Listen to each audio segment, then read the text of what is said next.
بسم اللہ الرحمن الرحیم۔ عبد الرحمن بن ابی بکر سے روایت ہے کہ وہ ایک دفعہ رسول اللہ صلی اللہ علیہ وآلہ وسلم کا تذکرہ کرتے ہوئے کہنے لگے کہ رسول اللہ صلی اللہ علیہ وآلہ وسلم اپنے اونٹ پر بیٹھے ہوئے تھے اور ایک شخص نے اس کی نکیل تھام رکھی تھی۔ آپ صلی اللہ علیہ وآلہ وسلم نے پوچھا، آج یہ کون سا دن ہے؟ ہم خاموش رہے حتیٰ کہ ہم سمجھے کہ آج کے دن کا آپ کوئی دوسرا نام اس کے نام کے علاوہ تجویز فرمائیں گے۔ پھر آپ صلی اللہ علیہ وآلہ وسلم نے فرمایا، کیا آج قربانی کا دن نہیں ہے؟ ہم نے عرض کیا، بے شک۔ اس کے بعد آپ صلی اللہ علیہ وآلہ وسلم نے فرمایا، یہ کون سا مہینہ ہے؟ ہم اس پر بھی خاموش رہے اور یہی سمجھے کہ اس مہینے کا بھی آپ اس کے نام کے علاوہ کوئی دوسرا نام تجویز فرمائیں گے۔ آپ صلی اللہ علیہ وآلہ وسلم نے فرمایا، کیا یہ ذی الحجہ کا مہینہ نہیں ہے؟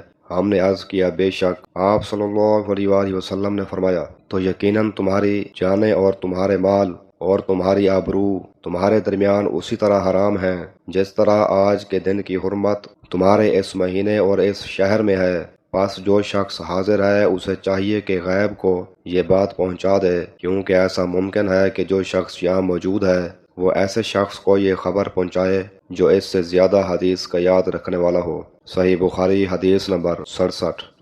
ابو وائل روایت کرتے ہیں کہ عبداللہ ابن مسعود ہر جمعرات کے دن لوگوں کو واعظ سنایا کرتے تھے۔ ایک آدمی نے ان سے کہا، اے ابو عبد الرحمن، میں چاہتا ہوں کہ تم ہمیں ہر روز واعظ سنایا کرو۔ انہوں نے فرمایا، تو سن لو کہ مجھے اس امر سے کوئی چیز مانے ہے، تو یہ کہ میں یہ بات پسند نہیں کرتا کہیں تم تنگ نہ ہو جاؤ، اور میں واعظ میں تمہاری فرصت کا وقت تلاش کیا کرتا ہوں، جیسا کہ رسول اللہ صلی اللہ علیہ وآلہ وسلم اس خیال سے کہ ہم قبیدہ خاطر نہ ہو جائیں واعظ کے لیے ہمارے اوقات فرصت کا خیال رکھتے تھے۔ صحیح بخاری حدیث نمبر 70۔ ابو واقد لیثی سے روایت ہے کہ ایک مرتبہ رسول خدا صلی اللہ علیہ وآلہ وسلم مسجد میں تشریف فرما تھے اور لوگ آپ صلی اللہ علیہ وآلہ وسلم کے ارد گرد بیٹھے ہوئے تھے کہ تین آدمی وہاں آئے۔ ان میں سے دو رسول اللہ صلی اللہ علیہ وآلہ وسلم کے سامنے پہنچ گئے اور ایک واپس چلا گیا۔ راوی کہتے ہیں کہ پھر وہ دونوں رسول اللہ صلی اللہ علیہ وآلہ وسلم کے سامنے کھڑے ہو گئے۔ اس کے بعد ان میں سے ایک نے جب مجلس میں ایک جگہ کچھ گنجائش دیکھی تو وہاں بیٹھ گیا، اور دوسرا اہل مجلس کے پیچھے بیٹھ گیا، اور تیسرا جو تھا وہ لوٹ گیا۔ تو جب رسول اللہ صلی اللہ علیہ وآلہ وسلم اپنی گفتگو سے فارغ ہوئے تو صحابہ رضی اللہ عنہم سے فرمایا کہ کیا میں تمہیں تین آدمیوں کے بارے میں نہ بتاؤں؟ تو سنو۔